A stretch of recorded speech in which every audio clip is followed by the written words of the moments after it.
A partir de hoje vamos iniciar essa exposição ao texto de Paulo aos Colossenses, e eu creio que esse texto ele tem muito a nos falar. Essa é uma carta muito profunda, muito rica, que fala muito sobre a graça de Deus, que inclusive é o tema da nossa mensagem de hoje. E conforme alguns irmãos já falavam em outros tempos, em outras eras, Colossenses apresenta um precioso tesouro de Deus para nós. Nessa carta que Paulo vai revelar, aquele texto onde ele apresenta que Jesus é a imagem do Deus invisível. Jesus é ali o próprio Deus encarnado, e ele apresenta esse mistério para nós nessa carta. O mistério é que Cristo está em nós, e Cristo em nós a esperança da glória. E nesse sentido eu quero compartilhar com você a partir de hoje, a partir dessa manhã, né? Então todas as vezes que eu for pregar daqui para frente eu vou continuar trazendo essa exposição na carta aos Colossenses. Então vamos nos pôr de pé mais uma vez, por favor, para realizar a leitura de hoje, que se encontra, evidentemente, apóstolo Paulo escrevendo aos Colossenses, capítulo 1, do versículo 1 ao 10. Vamos ler, pode passar. Eu, Paulo, apóstolo de Jesus Cristo, pela vontade de Deus, escrevo esta carta junto com nosso irmão Timóteo, aos irmãos fiéis em Cristo, o povo santo na cidade de Colossos, que Deus, nosso Pai, lhes dê graça e paz. Sempre oramos por vocês e damos graças a Deus, o Pai de nosso Senhor Jesus Cristo, pois temos ouvido falar de sua fé em Cristo Jesus e de seu amor por todo o povo santo, que vem da esperança confiante naquilo que lhes está reservado no céu. Vocês têm essa expectativa desde que ouviram pela primeira vez as verdades das boas novas. Agora, as mesmas boas novas que chegaram até vocês estão se propagando pelo mundo todo. Elas têm crescido e dado frutos em toda parte, como ocorre entre vocês desde o dia em que ouviram e compreenderam a verdade sobre a graça de Deus. Vocês aprenderam as boas novas por meio de Epáfras, nosso amado colaborador. Ele é servo fiel de Cristo e tem nos ajudado em favor de vocês. Ele nos contou do amor que o Espírito lhes tem dado. Por isso, desde que ouvimos falar a seu respeito, não deixamos de orar por vocês. Pedimos a Deus que lhes conceda pleno conhecimento de sua vontade e também sabedoria e entendimento espiritual. Então vocês viverão de modo a sempre honrar e agradar ao Senhor, dando todo tipo de bom fruto e aprendendo a conhecer a Deus cada vez mais.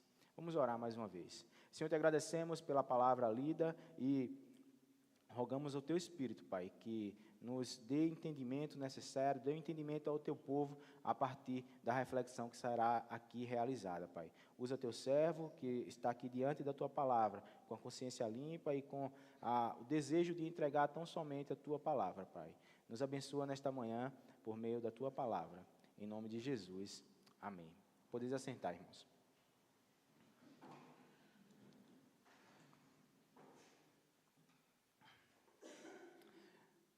Então, Paulo escreve a esse povo da cidade de Colossos, essa carta, essa preciosa carta de Deus para nós. E é interessante, nesse momento, a gente pensar, alguma coisa, não sei o quê. Acho que a energia deve ter oscilado, mas vamos continuar. Essa preciosa carta para nós, e é interessante a gente inicialmente pensar por que Paulo escreveu essa carta. Quem era esse povo, quem era essa cidade, né, onde ela ficava, como era que funcionava a vida ali naquela cidade. Isso é uma introdução geral que vai funcionar para todo o restante das exposições. Então, era uma cidade que estava situada ali na região da Ásia Menor, próximo a Éfeso, próximo a Laodiceia, próximo a uma outra cidade também muito importante no contexto daquele tempo, que é a cidade de Hierápolis. E junto com essas cidades, pelo menos uns 500 anos antes de Cristo passar ali por Jerusalém, pela região da Galiléia e espalhar o seu ministério naquela região, Colossos era uma cidade extremamente importante. Era importante porque era um grande centro comercial, ficava próximo ao vale do rio Lico, que é um importante vale e rio ali naquela região, e aí você entende que quando há um rio próximo de uma cidade, é o quê? A fertilidade, a possibilidade de transporte, de comércio, e isso tornava essa região e essa cidade de Colossos uma cidade importante. Mas isso era 500 anos antes de Cristo. Ao mesmo tempo que essa cidade era importante, e uma das coisas economicamente que tornava essa cidade importante era o intenso polo têxtil que existia ali naquela região. E eu trabalho atualmente numa indústria têxtil. E eu achei isso muito legal. Olha aqui, 500 anos atrás e muito antes também, a indústria têxtil, aquilo que é têxtil, né, relacionado às roupas, sempre foi algo importante, né? Então, essa cidade era forte economicamente, tinha uma população forte, porque onde há rio, dinheiro, fertilidade, economia, torna-se forte.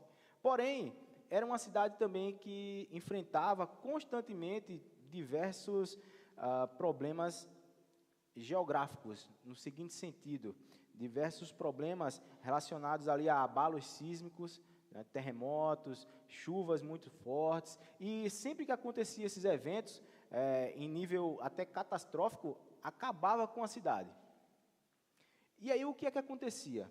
A cidade era acometida por essa situação, ela se recompunha e voltava novamente para o cenário. E isso foi vários séculos.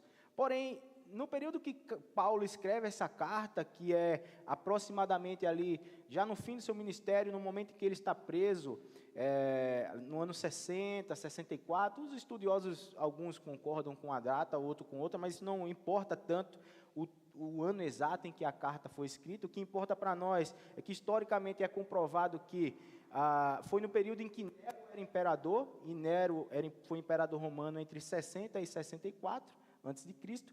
Então, o que importa para nós é isso. Nesse período, a cidade havia acabado de passar por uma situação dessa catastrófica, e ela não havia conseguido mais se recompor. Então, quando Paulo escreve essa carta, a cidade está destruída, a cidade está abalada, a cidade está economicamente frágil, a cidade está socialmente debilitada, e embora tivesse naquela época uma forte comunidade judaica de aproximadamente 50 mil judeus, junto com outros gregos e romanos que também habitavam ali, esse povo estava abalado. Então, um dos temas que Paulo vai trabalhar aqui é exatamente essa resposta às dificuldades ali daquele povo. Essa resposta no sentido de que eles podem confiar em Deus, de que quando Cristo, quanto mais eles conhecem a Cristo, mais eles podem ter esperança. E Paulo vai trazer essa mensagem exatamente nesse contexto. Esse contexto de intensa dificuldade do povo de Colossos.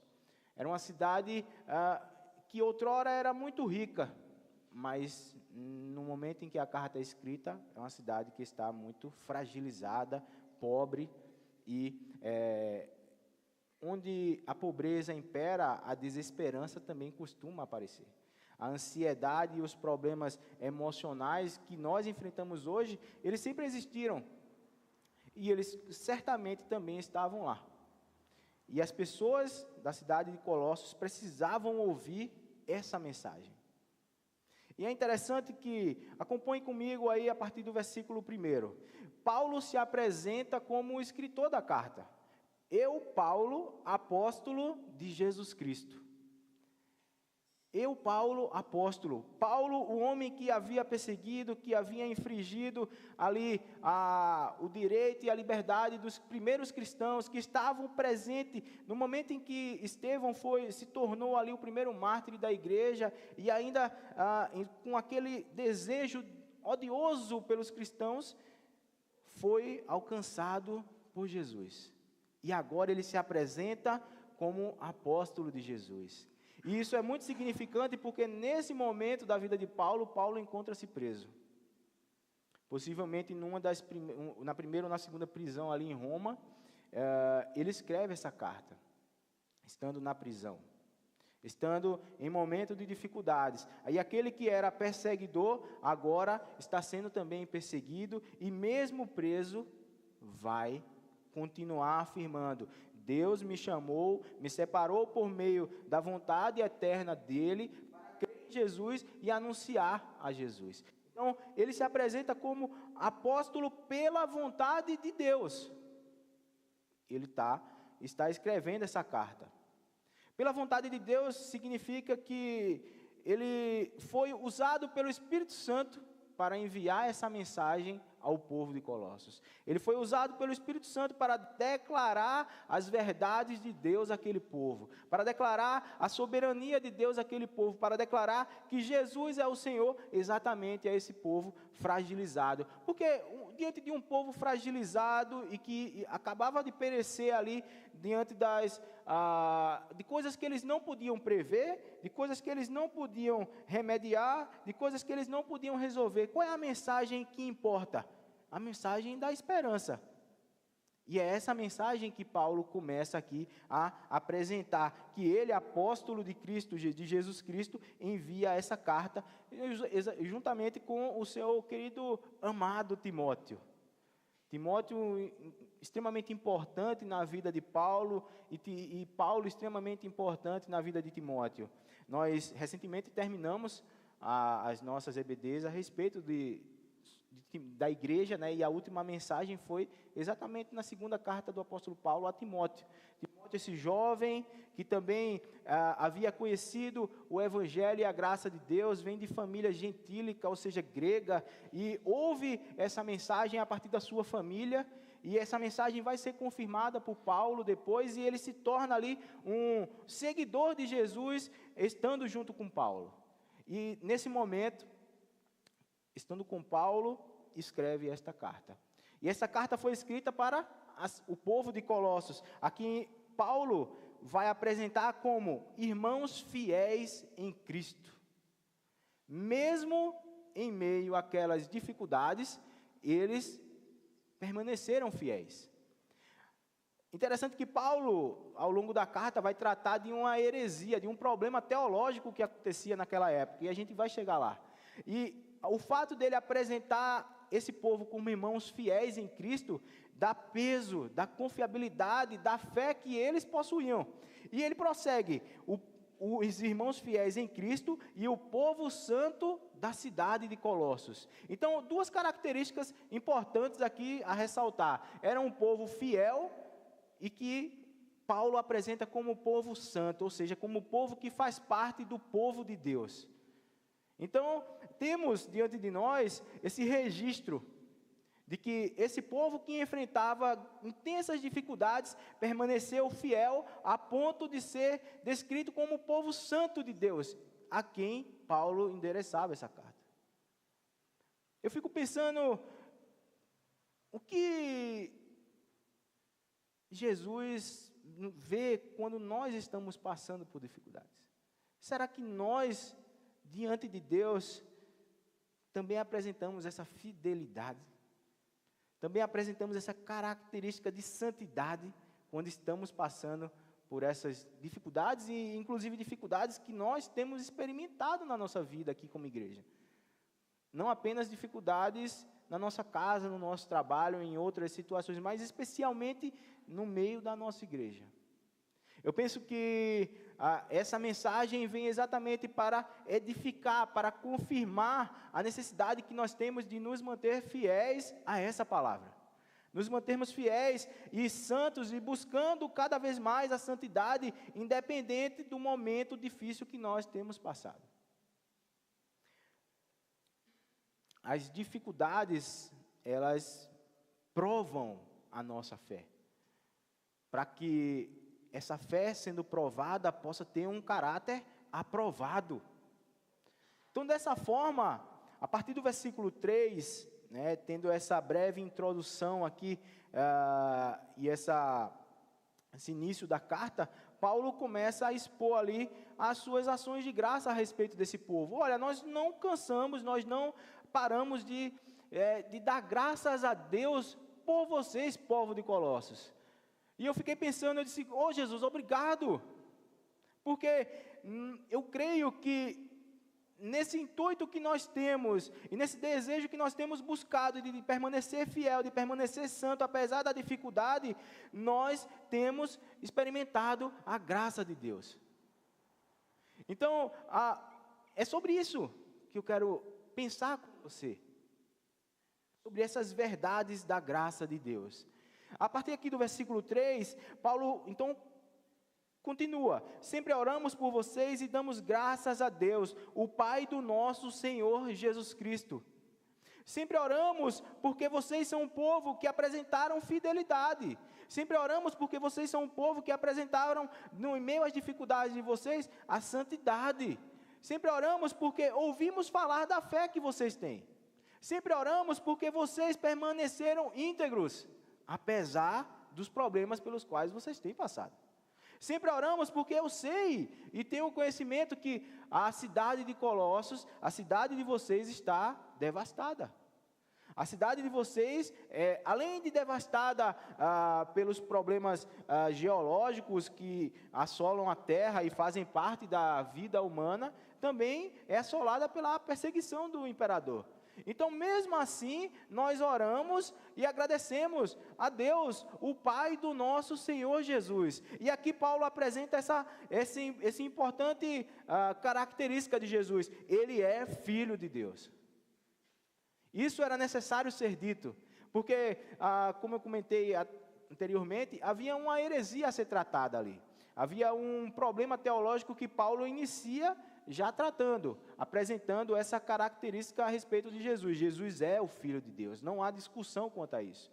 E qual era a heresia? A heresia era chamada de gnosticismo. O que essa heresia propagava e o que esses homens que propagavam essa heresia falavam? Essa heresia falava o seguinte, que, olha, na verdade, não é necessário você crer somente em Jesus.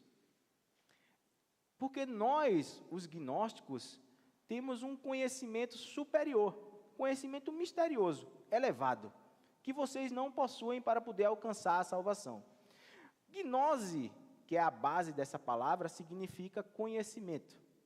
Então, eles se arrogavam detentores de um conhecimento superior, que, somado a essa mensagem sobre Jesus, poderia conduzir os homens e mulheres à salvação.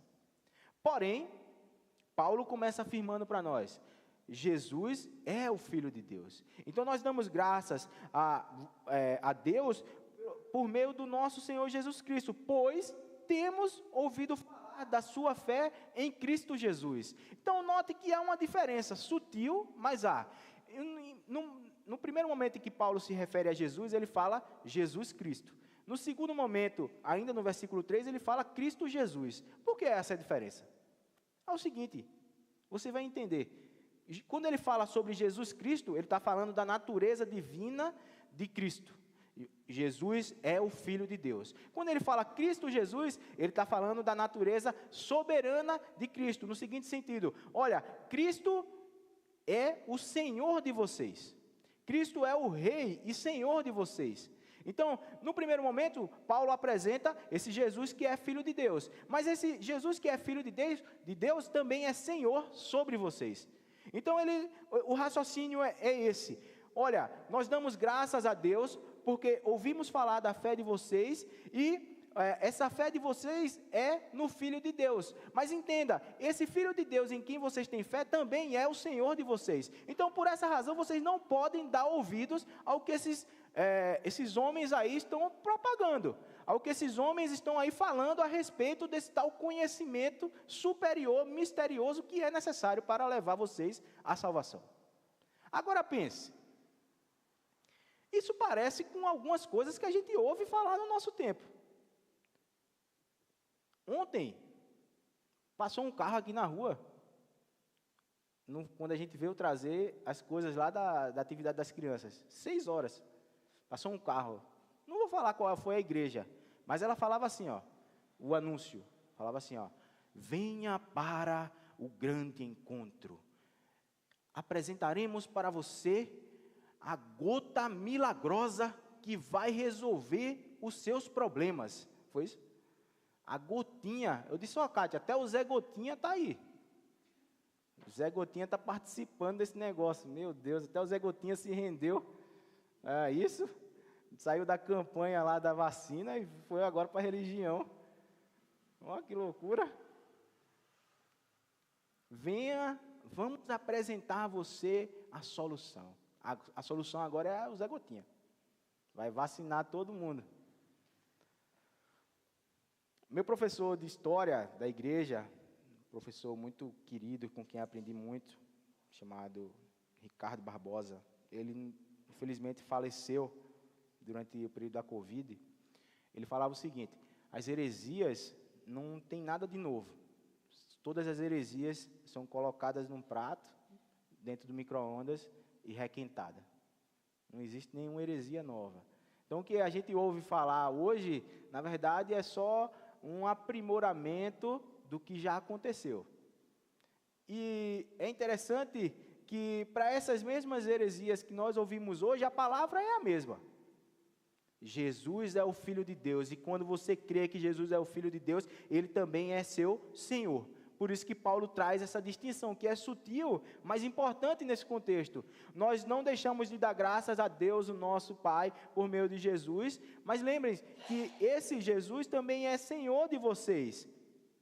Esse Jesus também é o Rei de vocês. Pois temos ouvido, versículo 4, temos ouvido falar da sua fé em Cristo Jesus e do seu amor por todo o povo santo. Então, mais uma característica, falamos da santidade daquele povo, falamos da fidelidade daquele povo, e mais uma característica, a fé daquele povo. Então, essa é a primeira verdade sobre a graça de Deus. No contexto em que a graça de Deus atua, você passa a agir por meio da fé. Você passa a agir por meio da fidelidade a Deus. Você passa a agir por meio da gratidão a Deus. E não importa qual é a situação. Se é a situação do povo de Colossos aqui, de heresia, de dificuldade, de perseguição, de cidade destruída, ou se é a nossa, com diversos irmãos e irmãs enfermos, com diversos problemas fora aqui extras do nosso bairro, da nossa população, da nossa política brasileira, enfim, independente da situação, quando a graça de Deus atua, ela nos movimenta a agir pela fé. Ela nos leva a agir por essa via que não é mais sustentada pela nossa própria vontade, que não é mais sustentada pelo nosso próprio poder de fazer as coisas. É por meio da fé. E é interessante a gente lembrar que o grande homem da antiga aliança, anterior a Moisés, Abraão, ele foi justificado pela fé. Ele alcançou a justificação de Deus, ou seja, foi tornado justo diante de Deus por meio da fé. E Paulo vai comentar, por exemplo, isso, escrevendo aos Romanos, e lembrando, olha, a justificação de Abraão aconteceu anterior, foi antes da lei ser propagada. E isso é importante. Então, o que ocorre é que nós precisamos lembrar que a graça de Deus atuando em nosso meio nos levará a agir por meio da fé. Então, não se espante se você começar a apresentar esses sintomas da fé. Quais são esses sintomas da fé? Continuar sendo fiel a Deus, dizer, Senhor, eu continuo te amando, mesmo estando em dificuldades. Senhor, eu vou continuar crendo que o Senhor pode realizar milagres em nosso meio, mesmo apresentando nenhuma evidência para isso, porque eu não preciso da evidência, eu preciso crer. Preciso ter fé. Preciso ter fé que Jesus é o Filho de Deus. Eu preciso crer que Jesus é o Senhor da minha vida. Isso é suficiente. E por essa razão, eu não vou dar ouvido ali ao camarada do Zé Gotinha, nem a um outro, que queira apresentar um outro caminho. Paulo vai escrever aos Gálatas e dizer, olha, se apresentarem outro caminho, outra opção, seja anátema. Saia fora disso daí, não dê ouvidos.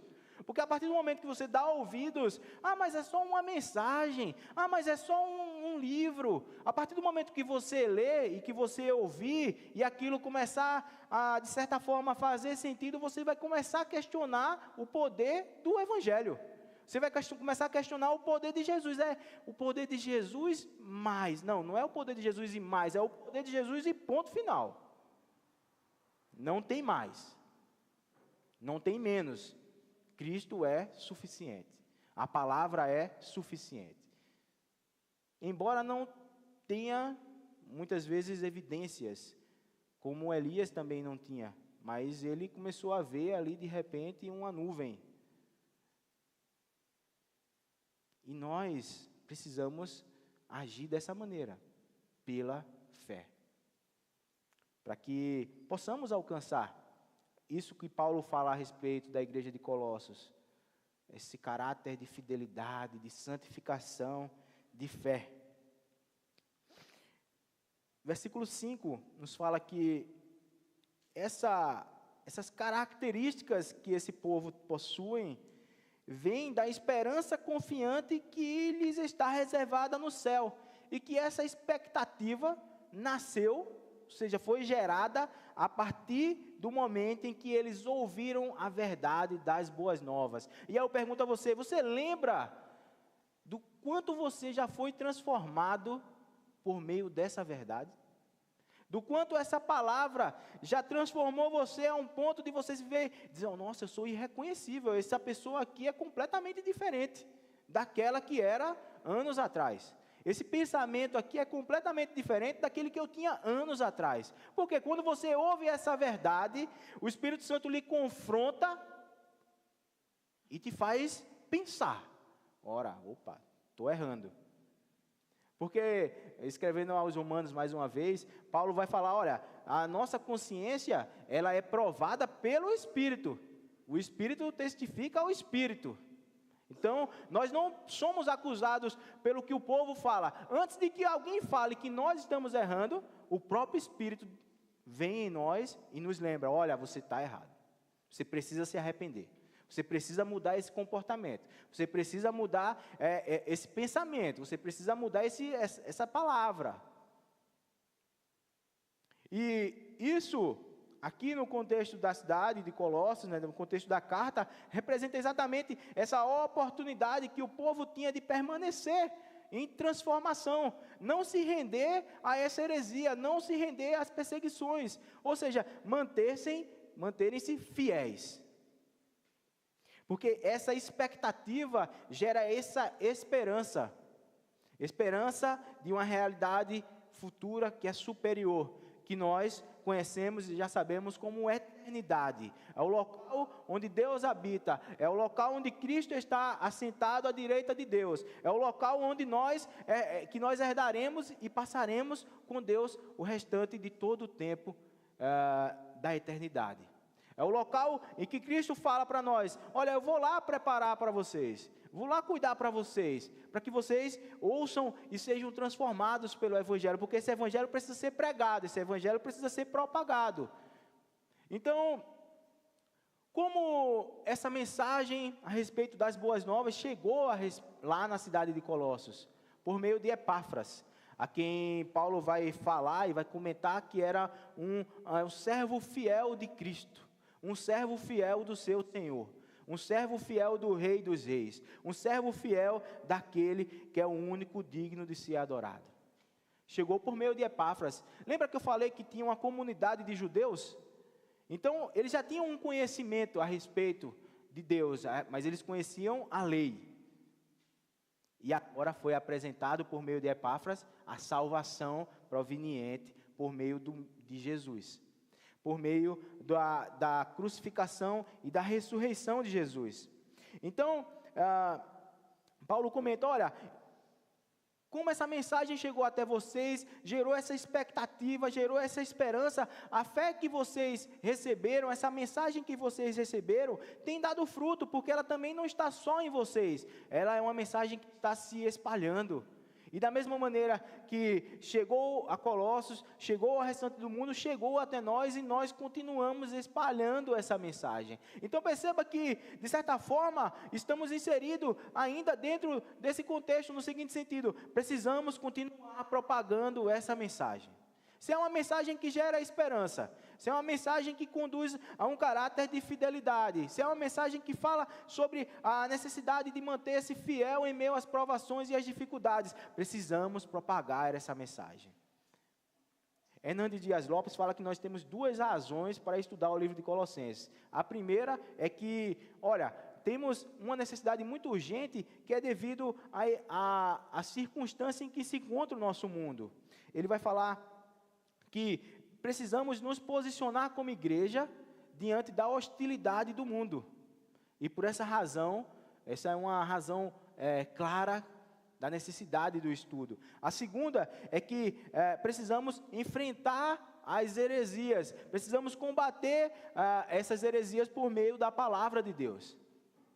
Então, observe que não estamos tão distantes do texto. Temos uma distância temporal, mas em termos de problemas e dificuldades, temos uma proximidade muito grande.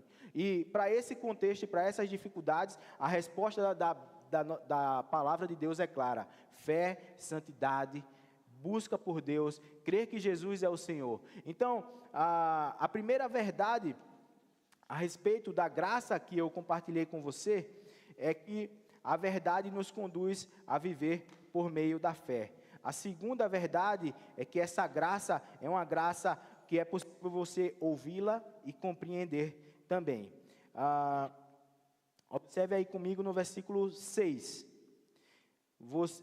Agora as mesmas boas novas que chegaram até vocês estão se propagando pelo mundo. Ela tem crescido, dado frutos em toda parte, como ocorre entre vocês desde o dia em que vocês ouviram e compreenderam. Então, observe que esse agir da graça de Deus por meio da sua palavra, por meio das boas novas, é uma mensagem que é possível compreender. É uma mensagem que é possível ouvir. Então, precisamos falar. Precisamos continuar anunciando. Porque a graça que conduz à fé é a graça que também transforma compreensível aquilo que se ouve. Então, isso nos leva à necessidade do estudo, nos leva à necessidade da busca pela compreensão do que a palavra de Deus nos diz. Às vezes eu penso e percebo que nós, agora eu vou falar em termos de igreja no geral, nós como igreja, às vezes falhamos porque caímos no hábito de pensar: nós já temos a Bíblia, eu já sei que Jesus é meu Salvador, ponto final. Mas precisamos nos apropriar dessa mensagem. Precisamos ter confiança para poder passar essa mensagem. Porque se eu não conheço suficientemente essa mensagem, eu não vou vivê-la. Se eu não vou vivê-la, eu vou servir de mau testemunho. Sendo um mau testemunho, ao invés de impactar positivamente, eu vou acrescentar a toda a desgraça que já acontece o meu mau testemunho. Então observe que essa graça que torna compreensível a palavra de Deus, que nos leva à fé, é uma graça que transforma a palavra de Deus e nos traz essa compreensão a respeito da palavra. Você me ouve nessa manhã? Você entende o que eu estou falando? Eu falo sobre a graça de Deus. Eu falo sobre o Filho de Deus. Eu falo sobre esta carta de Paulo aos Colossenses. Então, você me ouve. Você compreende o que eu falo. Mas se você sair daqui e amanhã você não abrir sua Bíblia, e depois de amanhã você não abrir sua Bíblia, e depois de amanhã você não abrir sua Bíblia, você não vai lembrar de absolutamente nada do que eu falei. E aí, não terá sido útil suficiente para gerar transformação em você. É necessário ouvir, compreender. Isso leva a essa necessidade, como eu comentava, do estudo, a essa necessidade da busca, da diligência.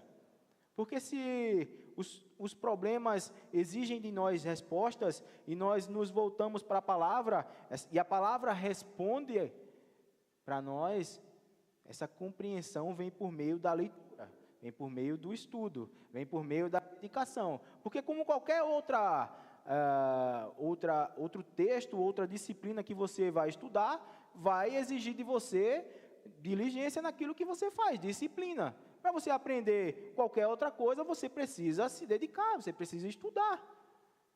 Então, não é diferente com a palavra de Deus. Para alcançar esse exemplo da cidade, da igreja de Colossos, é necessário abdicar de muitas coisas. Para ser tido como santo, para ser tido como uma igreja de fé, uma igreja fiel, é necessário abdicar. Abdicar do tempo que eu poderia ter para desfrutar de muitas outras coisas e desfrutar da palavra de Deus. A terceira verdade que eu quero compartilhar com você e caminhar para encerrar essa mensagem é que a graça de Deus nos conduz ao conhecimento e por isso a necessidade do estudo. A graça de Deus nos conduz ao entendimento sobre Deus. Observe comigo o versículo 9. Por isso, ou seja, depois que ele falou, tudo isso que acabei de expor, ele vai dizer, desde que ouvimos falar a seu respeito, não deixamos de orar. Pedimos a Deus que lhes conceda pleno conhecimento de sua vontade e também sabedoria e entendimento espiritual. Apesar de ser uma igreja, aqui Paulo fala que era um povo fiel, que era um povo santo, Paulo lembra a eles a necessidade de continuamente buscar, por meio da graça de Deus, um entendimento sobre a vontade de Deus. Eu gosto muito, e sempre que possível faço referência ao versículo Eclesiastes, capítulo 3, versículo 11, quando fala que Deus criou todas as coisas e pôs no coração do homem a eternidade, mas mesmo assim, ele não entende tudo o que Deus faz. E é por essa razão que nós precisamos buscar cada vez mais entendimento, conhecimento e a sabedoria proveniente da palavra de Deus. Isso nos virá por meio da graça, porque a graça, acabei não explicando sobre a graça, mas a graça, como você talvez já saiba, é o favor imerecido que Deus nos concede. Esse favor imerecido é exatamente essa porção do conhecimento, essa porção de entendimento, essa porção de misericórdia, essa porção de vida que Deus nos concede por meio da sua palavra. Então, quando nós falamos sobre que a graça faz, que a graça gera fé, que a graça é audível, que é compreensível, que gera entendimento, que traz conhecimento a respeito de Deus, é Deus atuando na sua vida e transformando você num servo fiel, numa serva fiel, num homem ou numa mulher dedicada à palavra de Deus, para que você seja achado fiel. Tito, Paulo escrevendo a Tito, vai falar que a graça de Deus se manifestou a todos os homens trazendo salvação. Então, duas razões que a graça, de acordo com a teologia do apóstolo Paulo aqui, a palavra a partir do apóstolo Paulo, que essa graça atua, trazendo salvação. Porque o desejo de Paulo é apresentar os homens maduros e as mulheres maduras na fé. Então, precisamos viver por meio da graça. Talvez essa palavra ela esteja muito desgastada. Max Lucado, no livro Graça, que inclusive está ali à venda na biblioteca, na livraria, ele fala que a graça é uma palavra que está muito desgastada. As pessoas dão coisas de graça, o preço baixou, ficou quase de graça. E muito se fala sobre graça.